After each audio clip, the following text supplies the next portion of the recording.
Hey everybody, this is GKE715. Welcome back to another Let's Play of Super Smash Brothers Brawl. Super Smash Brothers Brawl. In the last episode, we ended up battling so many enemies at the canyon. We also ended up recruiting Snake into the party, and at the same time, we also did rescue both of the princesses. At long last, they're both freed, but little do Snake know, these damsels in distress don't really like stay in one place, as we're about to see here.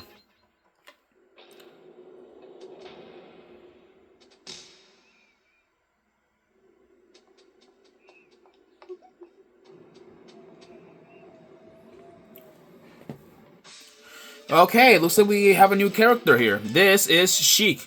This is Zelda's alter ego from Ocarina of Time. Sheik first appeared in Ocarina of Time, and I believe that has been his only appearance ever since.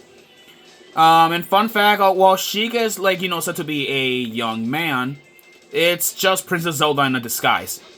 I will demonstrate it in just a second once we're done, out of this wind. It's a little bit too risky, to do things like that. Sheik is a lot more faster compared to Zelda, and compared to Zelda, he is faster, and not to mention a little bit more, not much of a heavy hitter, but he does have a few interesting moves. Alright, so here's what I'll demonstrate. The down B, which is in Brawl, Zelda and Sheik can actually be swapped on, similar to how Pokemon Trainer can do it. Sheik, I believe, made his first playable appearance in Smash Brothers, at least in Smash, if I can remember correctly, it was Melee, where he actually had his Ocarina of Time design. This design for Sheik is actually the Twilight Princess design of him. Apparently, Sheik was supposed to appear originally back in Twilight Princess, but it never really happened. So this became a concept art. It was later used, for his appearance later here in Brawl and also on the Wii U. But what's interesting is that Sheik's design actually did change surprisingly in Ultimate, in a very interesting way. Sheik's outfit is actually the Breath of the Wild stealth suit that you can actually get it. And also his mask resembles also his Breath of the Wild headset, with an additional scarf that's been added on the turban. Sheik is slightly faster and more mobile compared to Zelda. So if you need to move faster, Sheik is the go-to for your playstyle. Sheik has a dive kick move. Sheik has a dive kick. The neutral B is the charging your needles, which this can do some slight damage. There we go. And she can also has his own teleporting move, which it lets you vanish. And the side B is this chain, which kind of reminds me of Simon Belmont's chain, which does electric damage. And over here, it's a bunch of enemies that apparently Meta Knight has presumably captured. And down here, on this enemy, that is a Mizu. Mizus are unused enemies that only ever appeared in Brawl. It's unused, and apparently it was an underwater enemy that was originally made. Apparently it was made for underwater, but according to the developers, apparently it broke the water physics. It broke it when they tried to add it.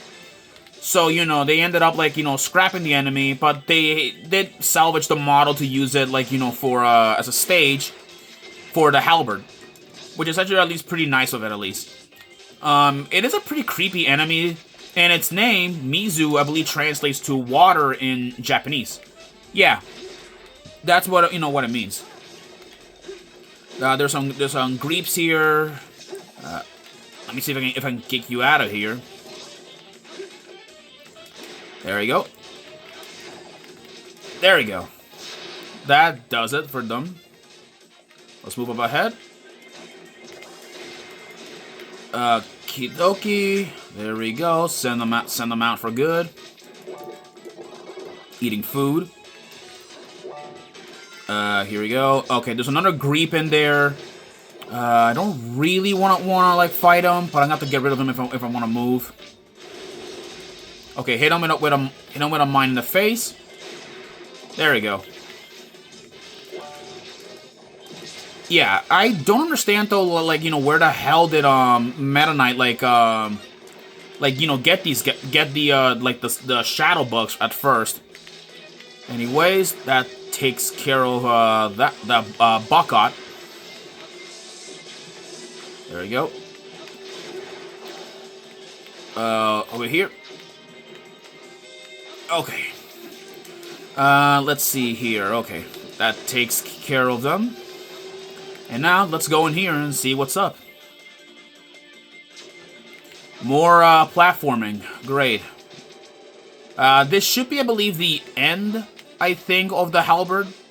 So that should be like good. Oh wait. Okay, I see a golden boxes here. It is, ooh, a Nintendo dog. Nice. That's another game that Nintendo made in the past. A pretty old one, if I do say so myself. Never played it. I never really had any of those virtual pet games. And here it is, the end.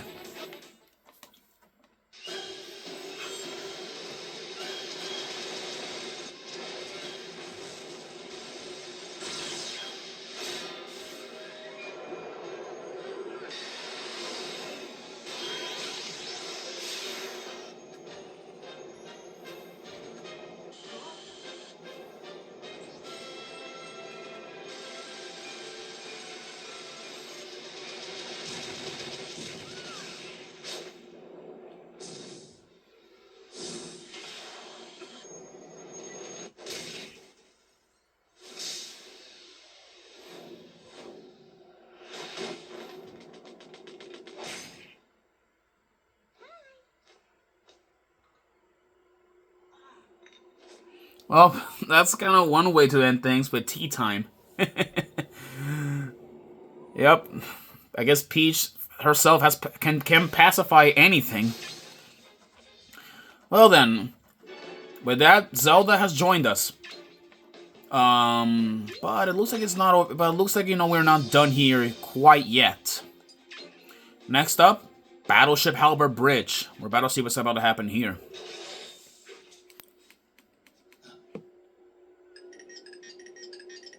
Yeah, it was piloted by Mr. Gaming Watches.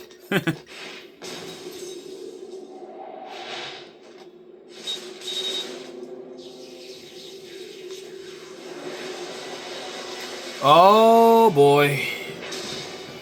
It was just a bunch of false Mr. Gaming Watches. And this enemy right here,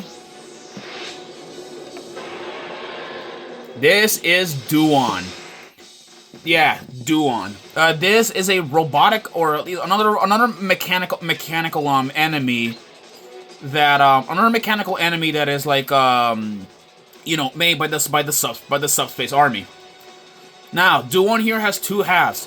The blue one uses like sharp blades, while the pink one will fire like, you know, projectiles. Which this thing may include, like, you know, like these plasma blasts. And let me see if I can like shoot this guy right here. Yeah, he will move around the battlefield, or at least battlefield, not battlefield, like the ship.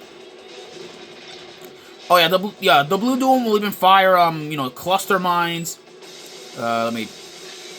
Deflecting like those shots back at him. Oh, this was my favorite part. Yeah, send the rockets back flying at him. Let's see here. There we go. Alright, oh, he's gonna jump up. Yeah, Duon is not a really bad of a boss, but, you know, he is pretty difficult on harder modes and even difficulties. But let's see here. Fun fact, Duon, I believe, did return in Smash Ultimate, but only as a spirit, which is the one thing that kind of pissed me off the most. Oh boy. Yeah, it would have been pretty cool, like, you know, to actually, like, see him, like, return. Oh, God. Okay, at least I got him hit by with his own rockets.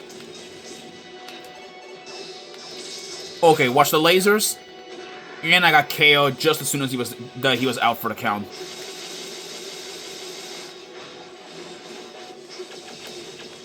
Okay. Okay, more of these cluster mines he's about to fire. And with that, he is defeated.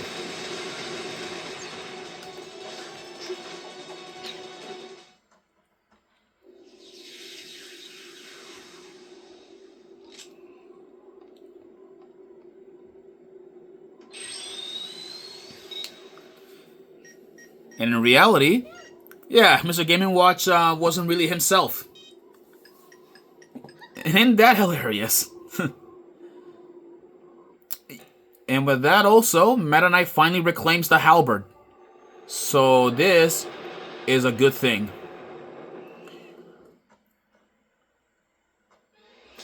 And with that, we are actually we're starting to actually get pretty close to the end of all things.